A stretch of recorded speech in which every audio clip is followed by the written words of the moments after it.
తెలంగాణలోని పలు జిల్లాల్లో భారీ వర్షం పడుతోంది. వికారాబాద్లో ఉరుములు మెరుపులతో కూడిన వర్షం కురుస్తోంది. భూపాలపల్లి జిల్లాలో భారీ వర్షానికి వరి పంట నీట మునిగింది.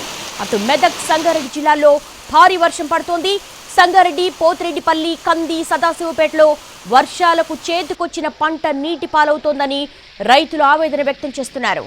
ఉమ్మడి మెదక్ జిల్లాలో అకాల వర్షాలతో రైతులకు భారీ నష్టం వాటిల్లుతోంది. సంగారెడ్డి, సిద్దిపేట, మెదక్ జిల్లాల్లో మందకొడిగా సాగుతున్నాయి ధాన్యం కొనుగోళ్లు. దీంతో వర్షానికి చాలా చోట్ల కల్లాల్లోని ధాన్యం తడిసిపోయింది. ధాన్యం కొనుగోలు చేయాలంటూ రైతులు ఆందోళన చేస్తున్నారు.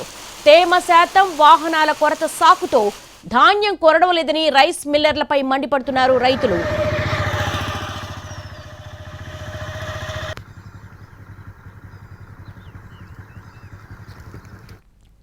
తెలంగాణలోని పలు జిల్లాల్లో భారీ వర్షం పడుతోంది. వికారాబాద్లో ఉరుములు మెరుపులతో కూడిన వర్షం కురుస్తోంది. భూపాలపల్లి జిల్లాలో భారీ వర్షానికి వరి పంట నీట మునిగింది. అటు మెదక్, సంగారెడ్డి జిల్లాలో భారీ వర్షం పడుతోంది. దీనికి సంబంధించి మోర్ డీటెయిల్స్ మెదక్ నుంచి మా ప్రతినిధి శ్రీను అడిగి తెలుసుకొని. శ్రీను, ప్రస్తుతం ఎంత వర్షపాతం నమోదైంది? అక్కడ కల్లాల్లో వరి మొత్తం కూడా తడిచిపోయినట్టుగా తెలుస్తోంది. ఏంటి రైతులు ఏమంటున్నారు?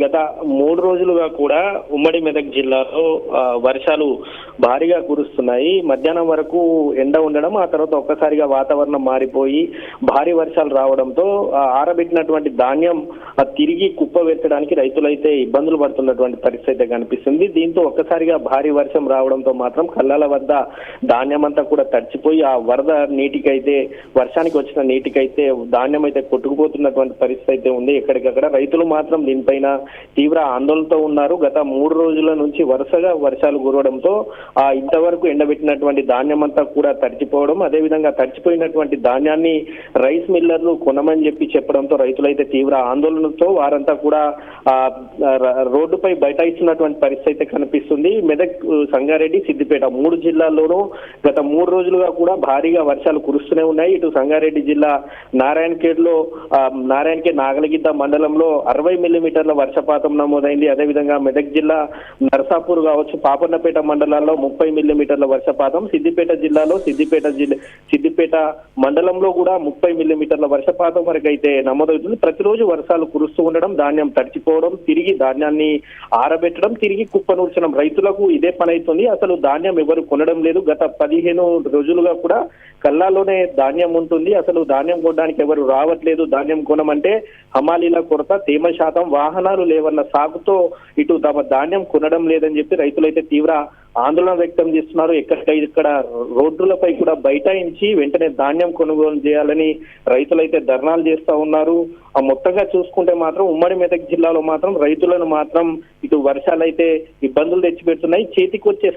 పంట చేతికొచ్చే సమయానికి ఒక్కసారిగా కూడా వర్షం రావడం, ఆ పండించిన పంటంతా కూడా నీటి పాలు కావడంతో మాత్రం రైతన్నలైతే తీవ్ర ఆవేదన వ్యక్తం చేస్తున్నారు. దేవి, అంటే రాగల 2-3 రోజులు కూడా ఇదే వెదర్ ఉంటుందని తెలుస్తోంది. మరి వాతావరణ రిపోర్టును బట్టి అక్కడ ఏవైతే కల్లాల్లో వరి ధాన్యం ఉన్నాయో అక్కడ ప్రత్యామ్నాయ చర్యలకు ఏమైనా అధికారులు రైతులకు ఏమైనా హెల్ప్ చేసే అవకాశం ఉందా?